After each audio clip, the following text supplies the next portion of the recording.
All right, guys, it's time for the Next Level Guy Show, a men's interview, interest, and improvement-focused podcast featuring interviews with the greats from all industries to help you better your life. Each week, a new episode features an interview with one of the greats, covering all aspects of their story, from life hacks to tips and protocols that have allowed them to live life on the next level. We then highlight concrete action steps that you can use to improve your life. And now, your host, Ian Dawson Mackay.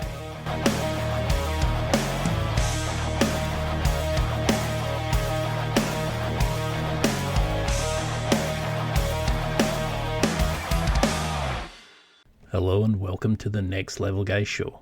This is a podcast for men who want more from life, more strength, more clarity, and more control over who they become. Each episode, I sit down with athletes, thinkers, creators, and high performers to break down what it really takes to build discipline, master your emotions, develop physical and mental strength, and live with purpose. I aim to help you rebuild yourself from today to become the man that you wish to be. This isn't about motivation or hype. It's about real tools, honest conversations, and becoming the man your future self respects. Let's get into it. Meet today's guest, Andy Black, an elite Scottish strongman and world's strongest man competitor who proves that simple systems, honest brotherhood, and emotional control beat ego every time. Most people think that strength is just about numbers, noise, and ego. This conversation proves it isn't. In this episode, Andy breaks down what real strength looks like when no one's watching, the honest training partners who tell you the truth, the nerves that elite athletes still feel before big moments, the simplicity that beats overthinking, and the quiet motivation of building something that your kids will one day be proud of. This isn't a highlight reel, it's a raw look at discipline, accountability, pressure, legacy, and doing the work without needing applause. If you're stuck overcomplicating processes, chasing validation, or training hard without any real direction, this episode will reset how you think about strength, mindset, and what actually moves the needle to success and happiness in life. Let's level up and let's get to the interview. Thank you so much for coming on the show. I appreciate you. I've followed you now for so long. I mean, you've been one of the big names in Scottish powerlifting, but if you ever heard somebody describing you in the gym, what would you want them to say about the man that is in front of me? If somebody was describing me in the gym, I think in the gym, me and my training partner Bob, we're always trying to kind of help people round about us. Whether it's, somebody's got a sore knee and you show them a wee trick to kind of warm up better. Probably just that, took a wee minute to try and help them. I think that would be the kind of main thing. I'm not overly fussed about people worrying about my lifts or my size or anything, but I think if, you can help someone maybe warm up and avoid a bit of pain, they'll probably appreciate that. And what about your character? What about if you as a man, would you want them to say you're warm, friendly, approachable? Which I suppose you kind of answered in that. Yeah, I mean, I think so. I think we're quite approachable anyway, so I would hope people do take that away. I don't think I've ever snubbed them in a gym. I've never not made time for someone, so I would like to think that they knew they could approach us, and if I could help them, I'd like to help them. Because I think that's a big part of your appeal. It's that warmth, that friendliness, that what you see on the tin is what you're getting. Because I love how you swear in your stuff. You're a typical Scottish lad during your presentations and your stuff. Yeah. You're so effective. You just can't help but smile when we watch your content. But you made this amazing transformation you went from flabby to badass. What was the impetus to change that in your life when you made that initial change? Honestly, it was just embarrassment. I think we all get in a slump, especially when you've got kids. You focus on them, quite rightly so. They become the you're everything. You focus on making sure they're eating, they're doing this.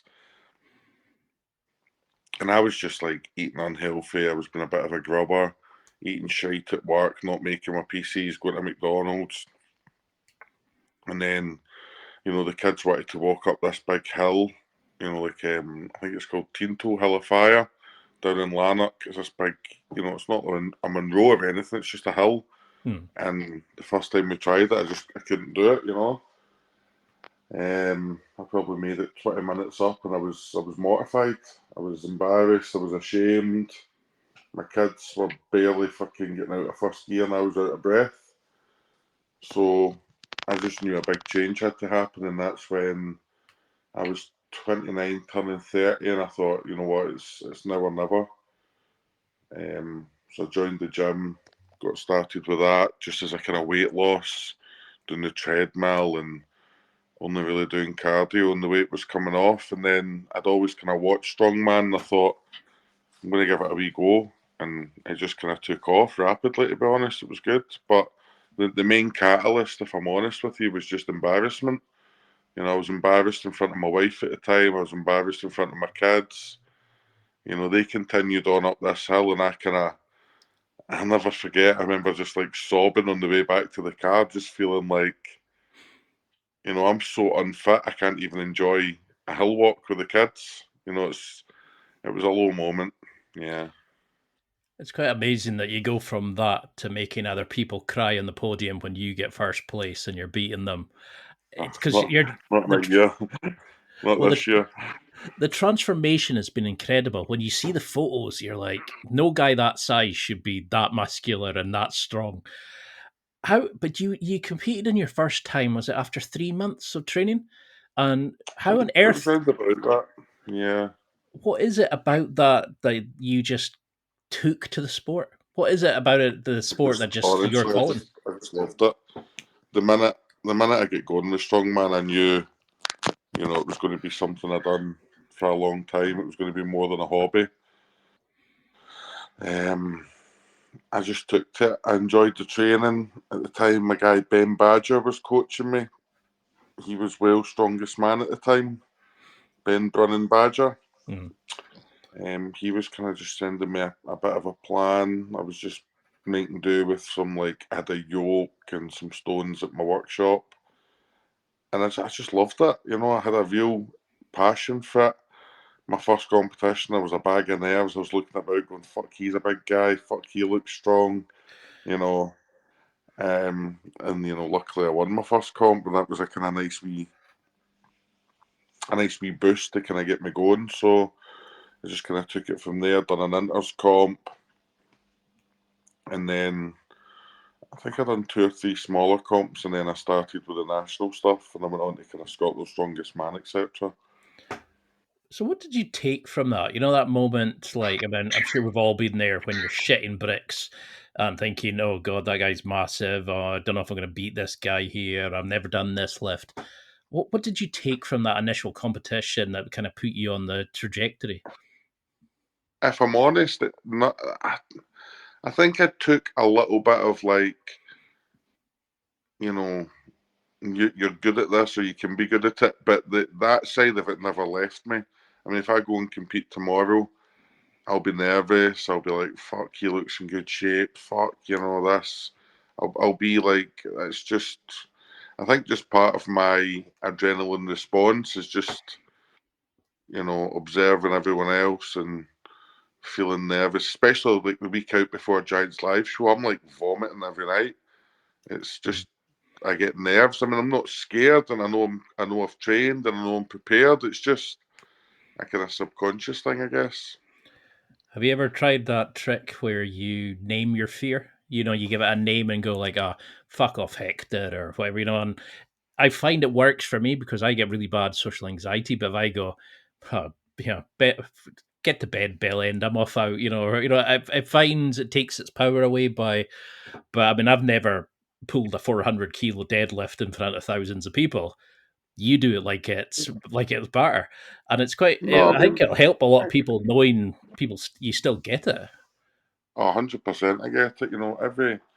Especially every big lift in the gym, I have in my head, this is like a big moment, and somebody could be watching, and just make it count. I think that's the main thing. I remember Luke Stoltman just telling me to make it count at my first Giants live show, and that's kind of stuck with me.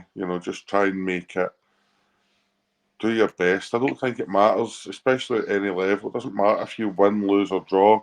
Strongman's a one-player sport. It doesn't really matter. But I think it's just fucking make it count, and do the best you can do that day. And is that a big factor for it, that it's a one-man sport, but you have that brotherhood there, that kind of, you're all helping and encouraging each other, you're helping put on the wrist wraps, and even though you are competing against each other, there seems to be this bond between strongmen? I think everyone, especially, I mean, at the smaller comps, I found it the opposite. Everybody was very out for their own a wee bit. Mm. And then as you kind of get into the national comps, yeah, I think everyone's just got so much respect for each other because they understand the sacrifice everyone's made to be there. I mean, very few people are just lucky and got there as a fluke. People, you dedicate a lot of your time. You miss nights with the kids, you miss dates with a girlfriend, you miss work on some occasions. You miss a lot of your life to prepare for this and eat and train and recover and go to sleep rather than staying up all night drinking. And I think at that level, people just have a real mutual respect of, you've made it here. We don't need to make each other's lives difficult. Mm. And it is, although even if you go head to head in an event, really, you're not running against the guy next to you. You run against the stop clock. You could go in the third paving and the first guy could have been a cheater. The guy you're out with is slow, so you're not really racing him. That's just a visual thing for the audience. So I think it is a one-player game. You're against yourself. You can only do as good as you can do. But it's so refreshing at the bigger shows that everyone just has that real respect for each other. Yeah, it's a nice thing. I love that, because it's something we don't really hear. We see the kind of the hugs and stuff on the backstage stuff, but we never really see the bond. And I think that's what's like World's Strongest Man's really helped with, is seeing the guys in the hotel, seeing you, conversing and training and doing the prep beforehand. But how on earth do you start preparing for this? I mean, I've done a bit of powerlifting, but I've never had to pick up stones at 120 odd, like farmer carries, and walk carrying them like wearing a kilt.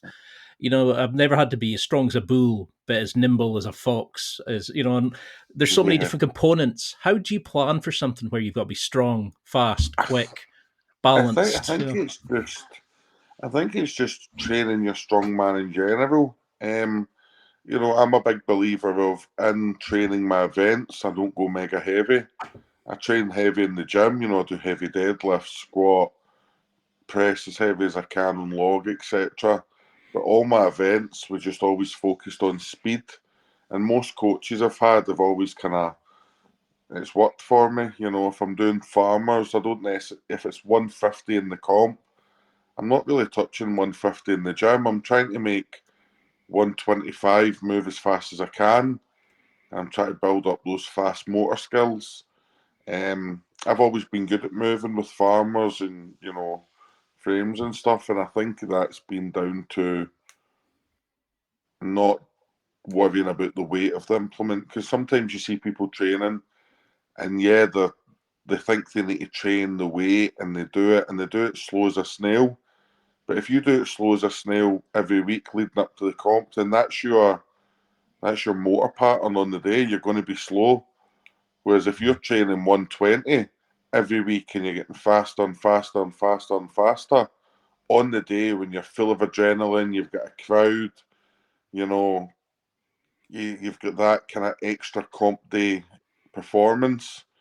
You don't really need to worry about the weight, you know. So that's been my biggest thing, and I think it's something that a lot of people don't really appreciate, to be honest. That's a great insight, because I mean, how many people think, oh, it's just lifting heavier and heavier than the next guy, which it doesn't always work. You do a plateau, you Definitely not. you fry your CRS and all that kind of stuff. Were you always like lifting heavy stuff when you were younger? I mean, I grew up around sheep, so we had the hay bales and stuff like that. So I got a wee bit of lifting when I Yeah. was younger. Where does your kind of rawness, your power come from? I think just I was a plant mechanic in the quarries. I was lifting heavy parts and swinging hammers, fitting teeth to buckets. I think probably just my job because I mean genuinely rather, before I turned 30, I'd never really been to a gym. It's not something that interested me. It's not something that I thought later in life was going to interest me. So I think I just got my size genetically, and then I gained a bit of strength, not knowingly, just with the type of work I was doing, humping about gearboxes and engines and doing like hard manual labour sometimes. So I think that definitely played a big part. I've worked in a quarry and I've seen some of those parts, and to think you were just throwing them around, it's quite crazy. Uh, Like, it's free training, isn't it? I suppose you're not having to pay a gym membership for it. And Yeah. you said there that you disliked the gym. What was it about? Like, how did you build into that habit where you now seem to be at peace in the gym? You seem you've missed, like you were saying, family dinners and stuff like that to train. Yeah. What kept that consistency, that motivation? To be honest, I personally have always said it's more of like it's not a discipline, it's a habit.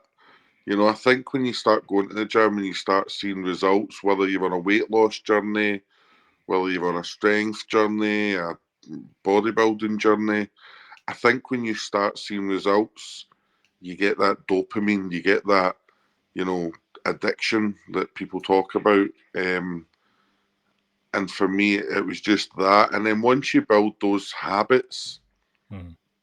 I'm lucky I've got a training partner. I'm not going to go to the gym because he's going to be there expecting me. You know what I mean? So, yeah, I might have worked late last night. It's pissing me vein. I'm tired.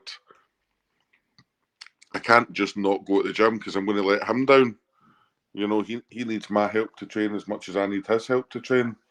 So I think I've always had training partners throughout my career, and that's helped a lot, especially on like the events days when you're humping about so much equipment.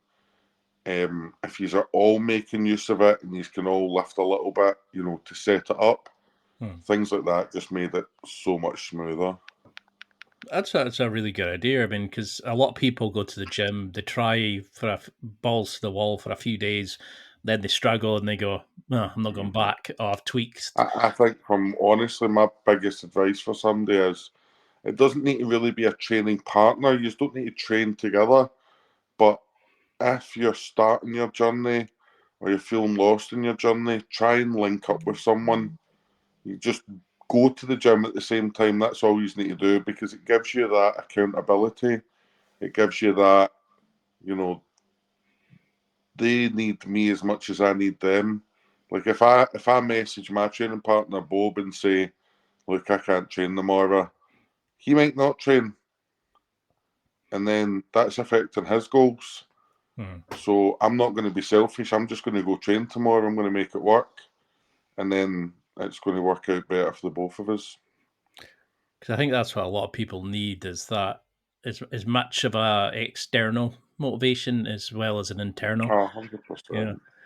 And I mean, but I think a big thing I've seen in videos of you is like you're always keen to learn. You're always looking to go to that next level. And yes, I hate myself for saying that, seeing as the name of the podcast.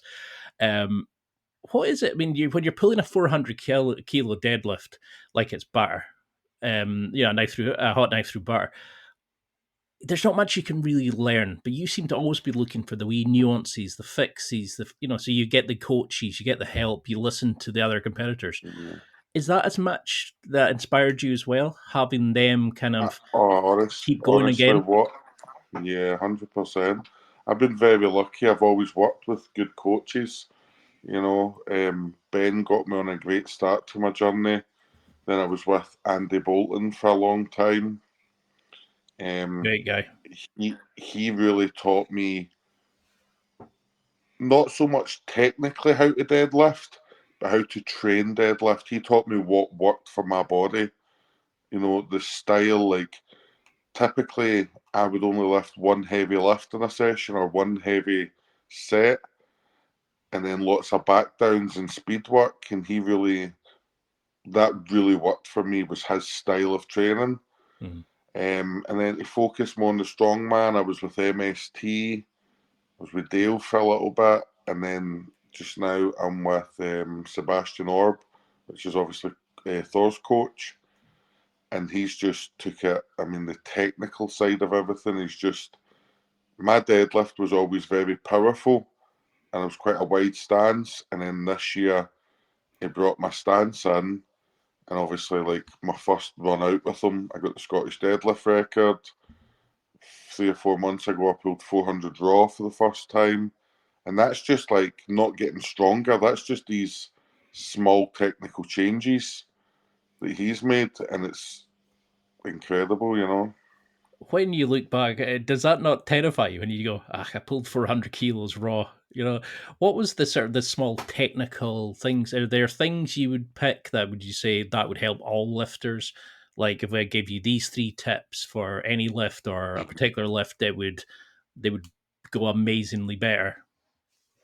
I would say, if we just stick to deadlift, if that's what we're talking about, I would say the best advice I got for deadlift was your stance, your starting stance. I used to be so wide, it would put my hips in the wrong position. The drive through my knee was at the wrong angle.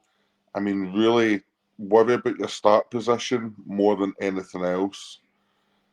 My second biggest technical tip for deadlift would be, it's not a deadlift that makes your deadlift bigger. It's your RDLs, it's your squats, it's your deficits.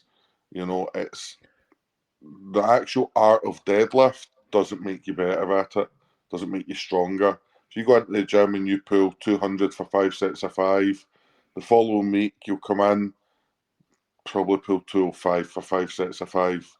Whereas if you go away and you do 3 sets of 8 heavy RDLs, you do your deficit deadlifts, you do your high pulls, you do your squats, that's the stuff that really builds this power, this real power. I love that because we all think like to get better at something, you have to do the movement. Is that what these kind of coaches have taught you? It's that technical setups. Have they helped you with like the warm ups, your cool downs, treating it more as a professional athlete approach? Well, I would actually say, especially for deadlift, for me, the less deadlifting, the better. I've never found getting strong. If I do deadlifts, I just get tired. If somebody was to program me like German volume training on deadlift, it would just fuck me. Like, They're I've not got the sadists if they capacity. did that. Yeah, that as well. But I just always found that when I warmed up with squats, I was ready to deadlift. And then warming up for deadlift, I could pull, a couple of sets of 3 all the way up. And I would save so much in the tank. I've seen me, when I set the Scottish deadlift record in April, I done 5 warm-ups before that lift. We were late getting to the comp. I done a bit of bodyweight squatting. I done my knee warm-ups with a band. I done kind of some upper back warm-ups with a band. And then literally, I think the bar was sitting at 200. I pulled that for 3.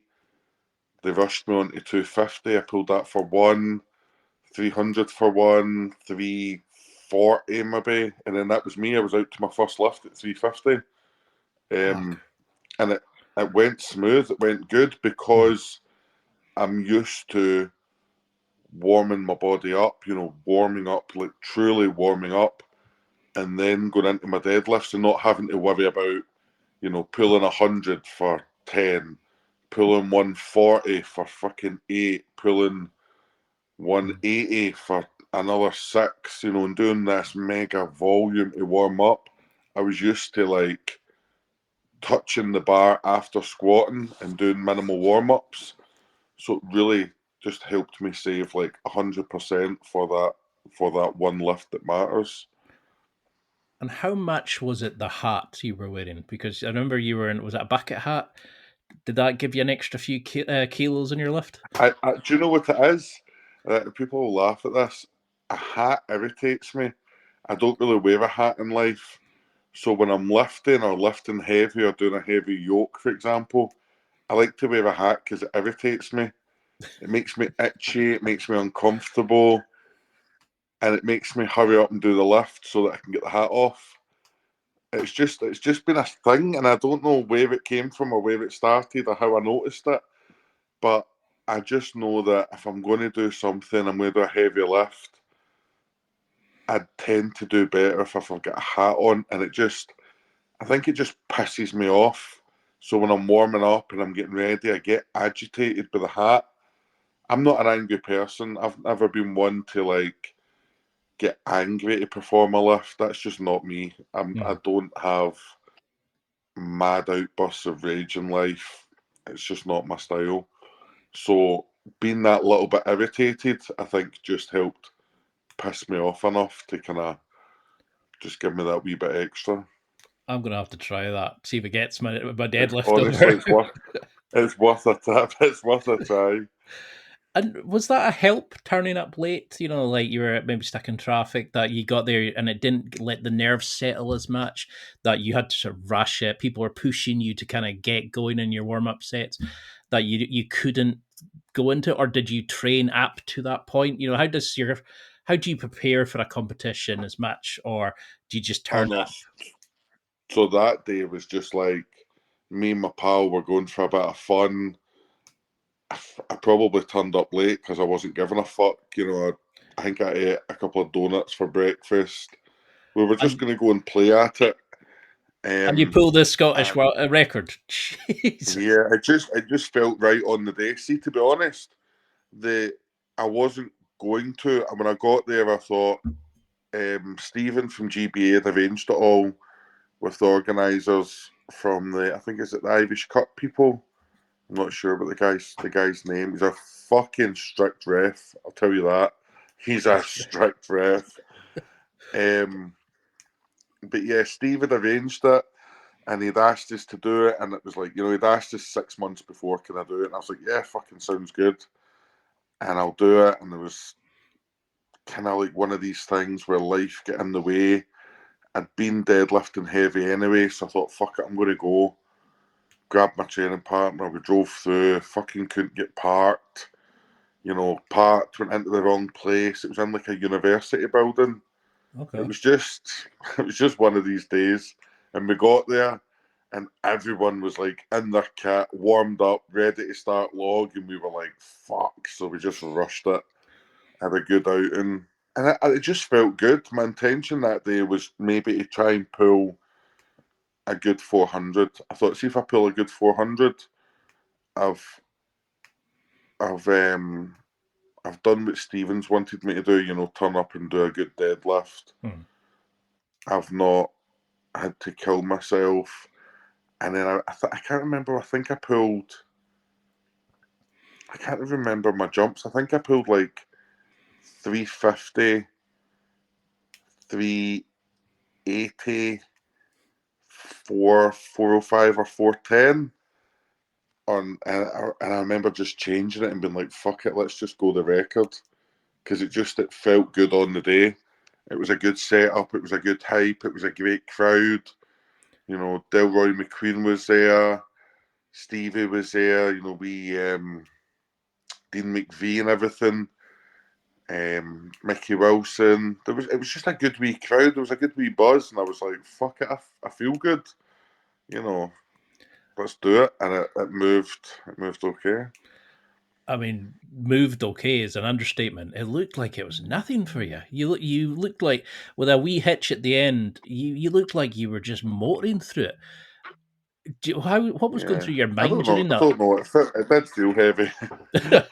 I'm not surprised, because you think about. I mean, what's my current PR? I'm about 205, 210, and I haven't Yeah. been in the gym for a while, and I just think you're pulling that like it's nothing as a warm up.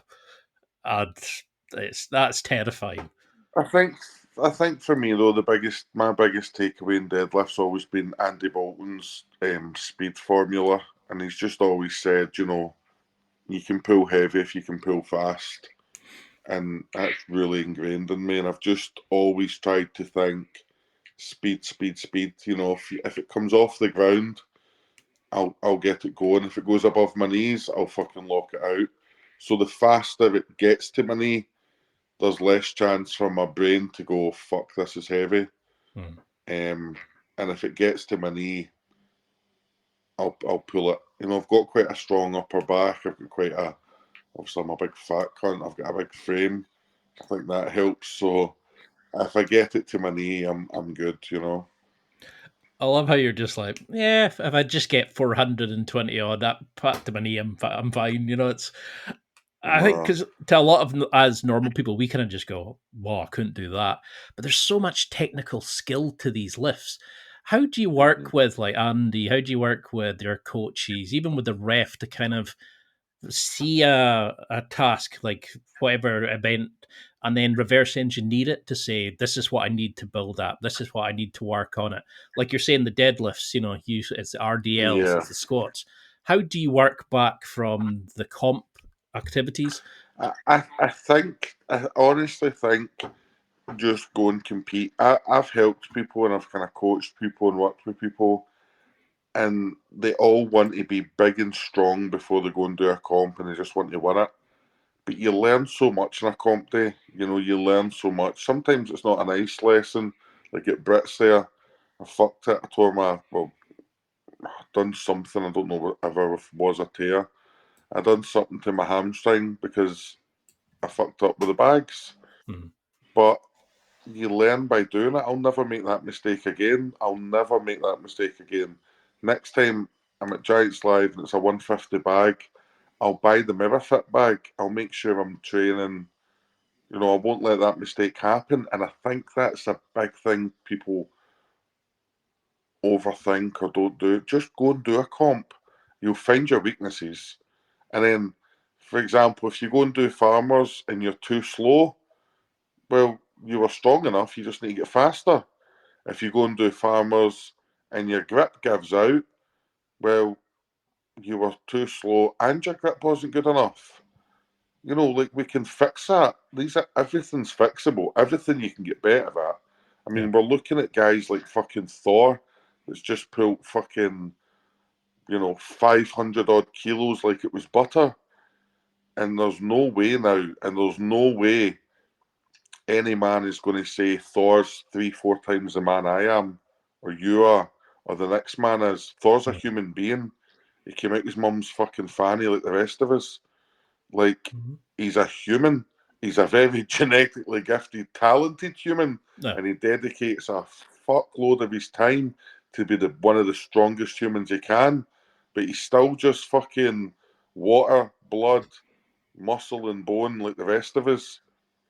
So I genuinely believe if everyone just goes and does it, tries what they try, go into the gym, try and deadlift. If you fail it, show someone a video, show a coach a video, show someone else in the gym a video. If they give you a few tips and then you go back and you get a bit stronger, someone else gives you a few tips, before you know it, you've probably doubled what you started with. So I think it's just the act of go and do it. Don't worry about getting better yet. Just go and fucking make a start and then it will come, I love that. It's like, because I think that's a good reminder as we all think, oh, these are superstars I can never be like. And, we put people on pedestals. And like you're saying, we all Yeah, come I out mean, the same I'm place. guilty of that too, for sure. How do you work on that? Like, how do you stop comparing yourself to others and just see the guy that you're racing against, like in the mirror? I honestly don't know the answer to that. If I'm brutally honest, I mean, if I was going to a show, for example, World's Strongest Man, when I was there, I was competing against Brian Shaw. I was in the same competition as Brian Shaw. It's no secret he's been my idol through this whole kind of journey. And I don't think I would ever be able to take him off the pedestal. But I think when the whistle blows, it's all about you. You know, it's all about you. When that whistle blows, a typical event, 60 seconds, maybe 90, be selfish, you know, take that 90 seconds for yourself and just do the best you can fucking do. And then when it's over, if you fucking done amazing, awesome. If you done shite, who gives a fuck? Because you're still doing what 98% of the world can't do. You know, I used to laugh sometimes when I'd get a call up to a Giants live show and people in the comments would write, he's shite. He's only got a 1 fucking 60 log. He's shite. He's fucking, he can't do this. Listen, you fucking daft buggers. I was at World's Strongest Man. Not even 1% of the world gets to go there. Don't you sit in your house talking shite about me. Like, come and do it. Come and do it. And then we'll see. But you know, just go and do it, I think. And I think that's what some people forget. And that applies to more than strongman. That applies to business. I've just started another business here. And I was nervous and I wasn't sure. And I thought, fuck it, we're just going to do it. Because that's what got me through strongman. You know, it don't matter who anyone round about you is. Just go and fucking do it. You know? I think that'll help a lot of people because that is a big thing. Is you hear people say that no one who's above you will be talking down to you. It's only the people who are lower than you. You know, it's the ones who. Oh, 100%. How many people 100%. love to see you come into the gym? How many people love to see you doing well? But the people who don't, what's the point? You know, why do we care? 100%. 100%. I used to worry and I used to feel guilty sometimes. I mean, I can't remember this exact show. It was a Giants live show, and I get the call up, and people were saying they felt someone else should have got it. And I almost felt a bit guilty as if, you know, fuck, maybe he did deserve it better, or maybe I didn't earn it. And then now I look back and I think, what a fucking soft cunt. Why was I giving a fuck about that other guy? Because he sure as fuck would not have been sitting in his house giving a fuck about me. He wouldn't have been sitting in his house going, oh, that's shame, I get the call up. Andy maybe should have deserved it. Do you think when you win the lottery, you go, oh, somebody lost out on £1 million, one digit behind you? You don't think about them. You celebrate your wins. And honestly, I think we're in a world now where people are sometimes almost too shy to celebrate your wins. Go and celebrate them. See if you fucking pull a 5 kilo PB in the deadlift and you want to post it on Instagram and tell everyone, go and do it. Who gives a fuck? Celebrate every win you've got. You know, and I tell my kids that, I celebrate everything. You know, if you're doing good at something, enjoy doing good at it. Enjoy the dopamine. Enjoy the feeling of success. I spent a long time almost feeling guilty for it, and I'll never do that again. I'll never do that again. And when I come back to Strongman this year, I won't feel guilty beating anyone. I won't feel guilty celebrating. It will just be all for me because I'm the one that done the work. You know.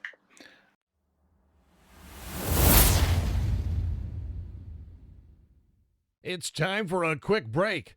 There are millions of potential products to buy, so how do you know which ones are worth your hard-earned money?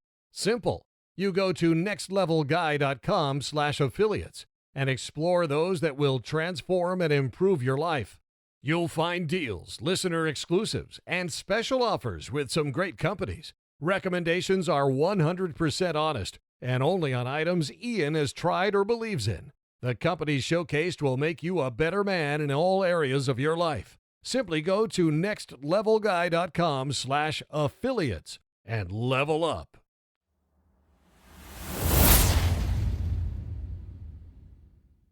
Yeah, so you were saying about the having like honest people in the gym. I mean, is that the thing we need to be called out by our brothers to kind of push us to? 100%.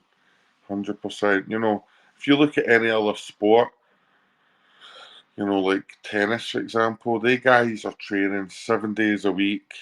They're out, they've got 5 or 6 different coaches for different things, you know, their speed coach, their power coach, their gym coach. And they were all calling them out, saying, look, you're not fast enough today, you're not strong enough today, you're not quick enough today, blah, blah, blah.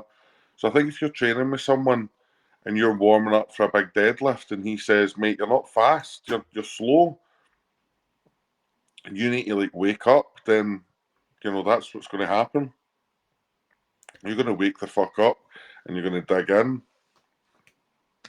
If you go and do a comp and your coach sits you down at the end of it and goes, oh, I think you done really well, you know, you done great in all 5 events, and was that it? There's nothing I can improve on. No, you need somebody to be honest with you and say, mate, your conditioning was shit, you know, you were out of breath, or your deadlifts were sloppy. If you neatened that up, you could have got the extra 2 reps that could have won the event. You know, I just think tough love, you know, just honesty. Just somebody honest with you when you're warming up, when you're competing, just saying, like, you can do better. Somebody that knows you, that trains with you and says, look, I know you can do better. And I think that really, really is a massive help for me personally. Do you think that's probably a part of why there's been such a Scottish dominance in the powerlifting and strongman scenes recently? Whereas we lift heavy, we come from tough places with shitty weather and shitty conditions.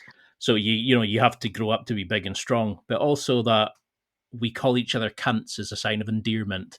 We push I each think other, but so. we also talk to each other like giving what you need rather than this false bullshit that you see elsewhere. I honestly think so. I mean, like, you know, I think in Scotland the language can be quite harsh. So you obviously just take that as an example. The language is quite harsh, so you're quite adapt to that. So if some fucking jihadi terrorist was on a plane and he's going, fuck you, you cunt, you're not going to go, oh, he's just called me a cunt. You know, my mum calls me a cunt. You know what I mean?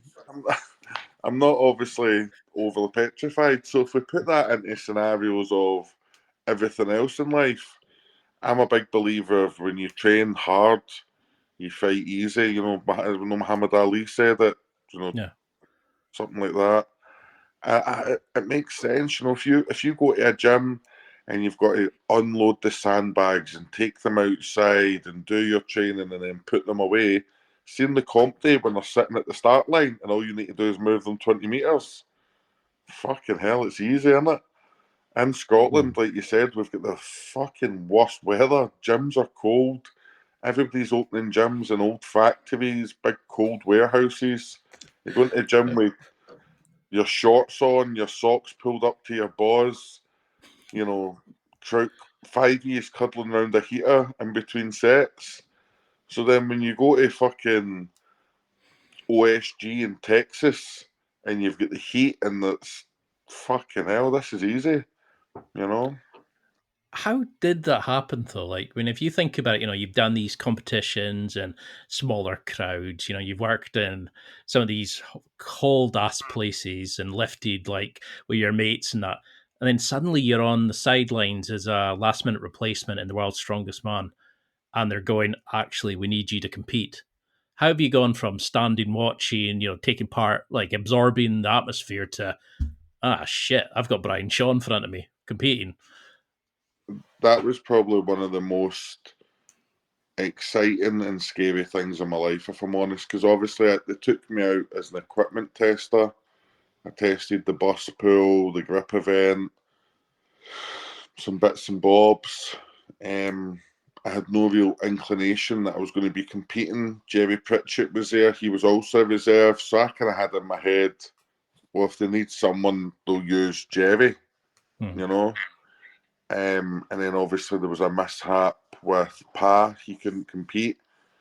I just remember Dan Sadler being like, all right, mate, you're competing tomorrow. And I was like, fuck off, are you serious? And I literally was, yeah, I know you're never going to say no. But I just wasn't, for me, it was scary because I wasn't best prepared. They only gave me like 2 weeks' notice that I was going out to America. You know, I was trying to train, but on 2 weeks' notice, you're not going to do anything special. And then I was testing the equipment, and fuck me, everything felt heavy. I remember testing things, thinking this feels heavy. And when I got the shout to go in, it was just like, who gives a fuck, you know? Even if I'm last, I'm the last 30th strongest man in the world that year. Who gives a fuck? Exactly. It's like you said, only 1% of the world will probably get a chance to compete. It's not even. I think somebody had worked it out one day, and it's like 0.00 point, 0.7% of people that get to go and do this, get to actually have the privilege to go and do this. So some little guy, who's never even won Scotland's Strongest Man, writing on a group chat, Andy's shite, just doesn't bother me anymore. And I think it's just like, it's just do the work, be proud of what you've done, enjoy your journey, and celebrate your successes. I love how you can do that. It's that because there's just so many people going, "Oh, Billy pulled more than me. Sandy did that." Whereas you're kind of like, pull against yourself, do it for yourself. Then I get your friends to say what you need to work on for the next one. Do you think 100%, we? Do you honestly. think we overcomplicate it? That we. Oh, obviously, everyone does. Everyone does. Look at these, novice lifters that are hiring £300 a month coaches and nutritionists, and they're spending a fortune on recovery and the best of meat. Like, you're not Brian Shaw. You don't need all that. You just don't. Go and do it because you enjoy doing it. Don't do it because it's a chore and you need to spend all night cooking and all night getting a hot tub ready, then all morning getting a cold tub ready. You're not that. You're not Evan Singleton. You're not Brian Shaw. You're not Eddie Hall. At most levels, just do it because you fucking enjoy it. Do it because you enjoy the training. You enjoy the chat with the guys. I think simplifying things is the way forward. Honestly, so many people just now, you know, people ask me sometimes in the gym, they're training away and like struggling to put on weight, and they're like, "Do you think I should hire a nutritionist?" No, I think you should just fucking go and eat more food. Do you know what I mean? Like, no, It's a I don't. good point. Just go and fucking eat food. You're not gaining weight, eat food. You're gaining too much weight, eat less food. Yes, a nutritionist is an amazing thing to have, and if you're at a point in your career where you're willing to like really try and get that extra percent out yourself, go and do it 100%. But I think for 95% of people, just enjoy the journey. See, if you want a Big Mac, go and fucking have it. Just count it into your calories that day, just simplify things for sure. Because just now you'll have people sitting there going, "Oh, but I need my foam roller. I need my this. I need my that." And Oh, how often do you see these guys like weight belts on when they're doing like curls with a dead? oh, And you're just like, honestly, what the? honestly, it's crazy. So if you But had do you know that what? magic, oh sorry, On you go, there you go. I was gonna say if you had that power, that magic wand, what would you say to everybody? What would you tell them or make them do differently? Enjoy yourself. Really enjoy yourself. I think that's something we've lost in the sport sometimes, and I think sometimes I was certainly guilty of putting so much pressure on myself that I didn't enjoy the experiences I was having. If I'm brutally honest, some of the Giants live shows I done, I just felt sick and anxious the whole time because I Mm. was worried about trying to do the best I can do. Whereas if I just relaxed and enjoyed the day, I might have done better, I might have done worse, but I would have enjoyed the day a lot more. So really, that's all that matters in 2 years' time when I look back. You know, And have you worked on that, like that controlling of your emotions? Like because I'm assuming you'll be used to that thing of your body screaming, "Fuck, this is heavy, put it down." But how do you deal with the nerves, the comparisons? Have you worked on that with a sports coach, or I have you did. figured out? Yeah, I was working with Amelia at Cerebral Strength for a long. for about a good 6 months to a year. And I think the biggest thing she taught me was just to accept it. Like, it's okay if I'm nervous. It doesn't mean I'm going to be any worse tomorrow. It's just my body's way of dealing with it, you know? There was some minimal coping mechanisms, like, just taking a minute to myself, and even if it was just something daft, like saying the alphabet in my head, just something to ground me for 2 or 3 minutes. But it's okay to be nervous. If that's how my body produces adrenaline, then that's how it's going to do it. So embrace the nerves, be nervous, but enjoy the day. Don't put so much pressure on yourself. And I think that's the biggest takeaway is you can be nervous without putting pressure on yourself. You can enjoy the day. Just enjoy the day.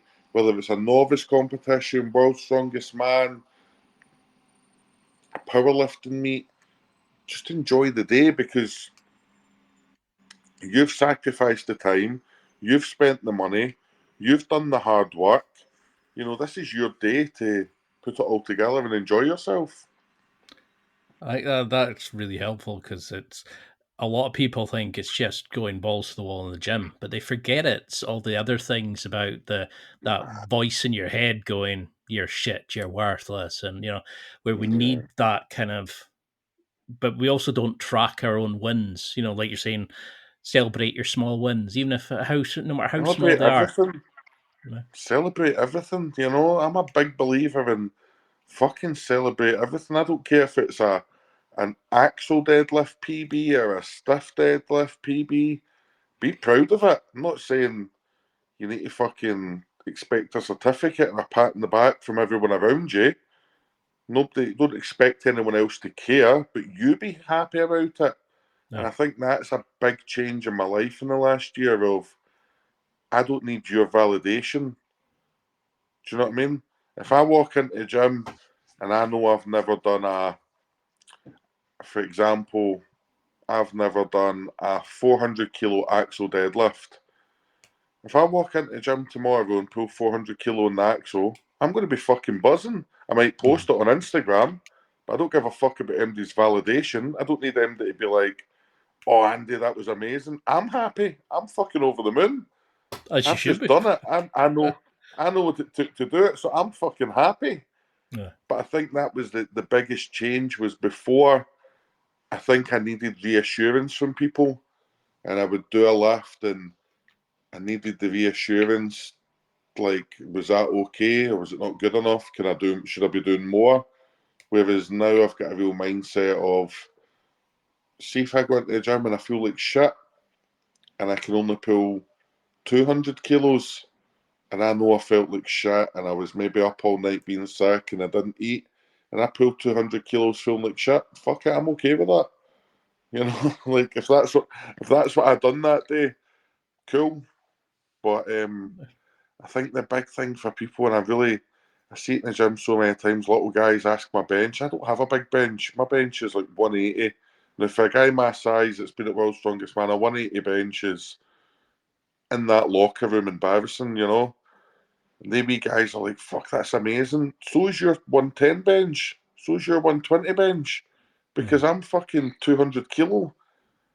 You know what I mean? Like, don't give a fuck about my lifts. Just what are you lifting, and let's be fucking happy about that. Because I interviewed Monster Michael Todd, the arm wrestler, and that's Yeah, what he yeah, said. He said he used to struggle and focus on wins only, and then he realized at the end of the day he's going to say to his wife and his mom and that, "Oh, I won. Oh, congratulations. Oh, I lost. Oh, hundred commiserations." percent, And he's saying that 100%. but he realized he's still going to have a wife who loves him. He's still going to wake up the next day. He's still going to have grandkids who he loves and gets to spend time with. I think we focus on the lifts, the numbers, rather than how we're feeling. Does it make our trousers feel a bit looser? Are we going upstairs easier? When you look Yeah, back at this journey, you did all these amazing things. At what point did you think I'm going to complicate my life by starting a bodyguard agency? yeah, no. It just I th- do you know what I think it is? I think when you become a certain stage of an athlete, you almost become unemployable. You know, you're so set in your ways. You want to eat the food when you're due to eat it. You want to train when you want to train. And see fitting that into someone else's 9 to 5 that they need productivity out of you, it just doesn't work. So I think sometimes if you're going to go and do a sport or, you know, take a hobby a bit further than a hobby, if you're in a position where you think you could be self-employed, it's probably going to actually make your life a wee bit easier because you're going to not be fighting for days off work. There's going to be other struggles because you're going to need to earn money. You're not going to get sick pay. But in general, it's that like accountability of, right, I'm going to go to World's Strongest Man and I know I'm not going to make any money at work, but I've worked for a year for this, so I'm going to go and enjoy it. Do you know what I mean? Pulling out chicken breasts like every couple of minutes, and they're going, "No, we need you to do that spreadsheet," and you're like, "Wait a minute here, I need my protein." Like it's, Yeah. I It's still hard. get It's hard strange to be. looks with the picnic bag, you know. It's Yeah, exactly, exactly. and how have you juggled that? You know, like you've got the missus, you've got the kids, you've got the business, you're competing, you're having to train, you're having to eat, you're having to do your recovery. How on earth do you juggle all these things? I mean, it's difficult. You know, like security for me is such a trade-off because it gives me time, but it takes up a lot of time. So if I'm busy at work that day, I'm busy at work. You know, I'm not getting near a gym, and I'm just going to have to eat what I can eat. But if the next day I'm quiet, I can train all day. I can cook food. I can see my kids. It's those trade-offs, and it's like everything in life. It gives me more control to make my own decisions of how big I want those trade-offs to be. But there's always trade-offs. You know, like for example, today we were at a job fair. We were down in Greenock with stuff we had to do. You know, I didn't train today. I probably didn't eat the best today. I drank a few extra protein shakes. I made the best I could do. Today wasn't a very strenuous day on my body. So, although it wasn't active recovery, I've certainly recovered. I feel fresh. It just means tomorrow I make sure I get up early, I have a good meal when I go to the gym. It's like you're You know, saying, it's don't just overcomplicate it. don't overcomplicate it. Today was a fuck up. Who gives a fuck? Bash a few protein shakes. Accept the fact that today's now a rest day that wasn't planned. Tomorrow's another day. 365 days in a year. You know, not every one of them's got to be perfect, and not every one of them needs to be perfect. Just do the best you can. And for those listening, I mean, what would you say if you had to if you had to look at all of this? You know, how has becoming a father changed you? If you had to look back at it, like over the last 10, 20 years of your training, from the kid that you were to the man you are now, how is competing, training? You know, is there a lesson that you would give people that you could sum from that to say, this is the key thing I've learned, or is it just enjoy the journey Yeah, and don't overcomplicate it? I think enjoy it. Enjoy it. Try, and if your kids are remotely interested, try and see if they can enjoy it with you. You know, there was definitely times where I went myself to a competition and I just wished I took my kids or one of my kids or, you know, my youngest daughter, she's really into it. She loves it. And it's the trade-off. Like, yeah, if I take the kid, it's going to mean less focus. But am I going to be more relaxed because I've got my kid there? For example, I'll be honest with you, I want to win Scotland's Strongest Man next year. And it's not because I want to be Scotland's Strongest Man. It's because I want 3 trophies, one for each of my kids. That's what I want. It's nothing to do with the title. It's nothing to do with the Giants Live invites. I want 3 Scotland's Strongest Man trophies because I want each of my kids to have a Scotland's Strongest Man trophy. I don't care if they don't want them. tough shit. I want to give them. I don't care. I want them to have them because one day, right now they're young and they maybe don't care, but one day I think they'll realise, fuck, my dad was Scotland's strongest man. Not every kid in school saying that. Not every No. date they can go on is going to have that as a conversation. Not every wedding speech has got that involved. But I want them all to have a Scotland's Strongest Man trophy, and I will fucking do my best to make sure I get one more trophy so that all my kids, whether they get them when I'm fucking dead and gone, whether they want them in their house when they move house, I don't care. It's something for me that I want them to have. I love that level of motivation. It's just I want to have a legacy to give to my kids because yeah, That's that's that's what it is, you know. how many times do you There's hear that? no, yeah, I don't mean how many the times do you hear legacy. that in a fight? Oh, my dad's tougher than your dad, and you're like, well, my dad's one No, world's strongest man and has a bodyguard agency. What are you gonna do about it? my That's my daughter loves it. You know, my youngest, she's only 10. And she's always like, when I pick her up for school, she's always like, I was telling my kid, my friends, you're a bodyguard. If they're cheeky, you'll just batter them. And do you know what? Fucking go on, because my dad would have fucking killed anyone for me. See, when I was a kid, Mhm. I can remember a teacher being a horrible bastard to me one day. I mean, the guy was a horrible bastard. And I went home and told my dad. I remember the next day I was walking through the halls and I thought, fuck, that guy looks like my dad. And it was my dad going in to fucking chin this cunt. He went in and he tuned this 40-year-old man right in. And he was a proper dad. Don't ever fucking speak to my son like that, you fucking baldy bastard. I'll fucking kick your cunt, you know. He gave this teacher the riot act. Hmm. And I just always remember thinking, my dad's cool as fuck, and I love the fact that my daughter thinks or knows. It's not even thinks, but knows that if somebody's giving her shit, I'll go and batter their dad. You know, that's what you'll do for your kids, and I like that. I mean, I would say you're in the running for James Bond as well because I've seen the pictures of you in the suits, and wouldn't take much for you to get into that. That's a, I don't think I don't think Slater's had enough material, but they got us one. Well, I've got to wear a kilt for my brother's wedding, and I'm just like, it's like a tarpaulin at the minute. So, I'm just like 6 foot Oh, three, and I'm quite overweight at the minute, and I'm just like, oh, I can see their eyes go, oh Jesus, here we go. But how has that changed you now for your goals? Because you are the brand, you're creating business, you're having to look after customers and that. But you're saying you want to do strongman comps and stuff like that. What's next for you? I, my next is just focus on winning another Scotland's Strongest Man. Obviously, I had to withdraw this year. I want to get this wee hernia surgery done. It's been in the background for the last kind of 18 months. I'm kind of finally now in a position where I'm going to go and get it done.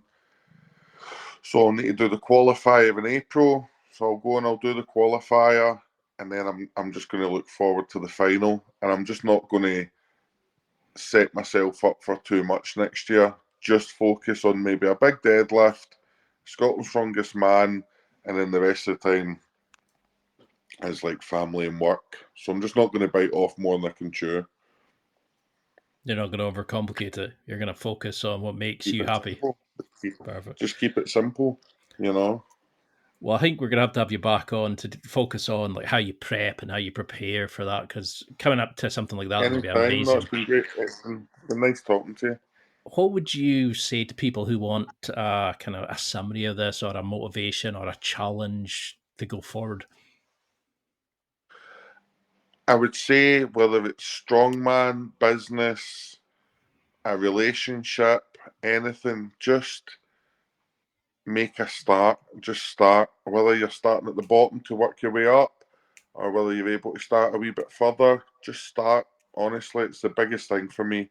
I've been nervous about things in my life, and see when you start it, the ball starts rolling. You build momentum, and if you can keep that momentum going, you'll do whatever you want. So just grow a pair of balls and give it a go, you know. I love it. And how can people keep in touch? How can we follow you on this journey? How can we see you compete and, to come to the gym and get coached, etc.? Yeah, I mean, just my Instagram's just Andy Black. I don't do coaching or charge anymore. If you want to come and train, you're more than welcome to come and train. I train in a fantastic gym, Muscle Hut in Falkirk. It's got great equipment. It's got everything I need. If you want to come and train deadlift, come and train deadlifts. If you want to come and do log, come and do log. Just message me. You know, the more the merrier. It's not an issue. Pop along. I think it's like £5 for a day pass. That's all it'll cost you.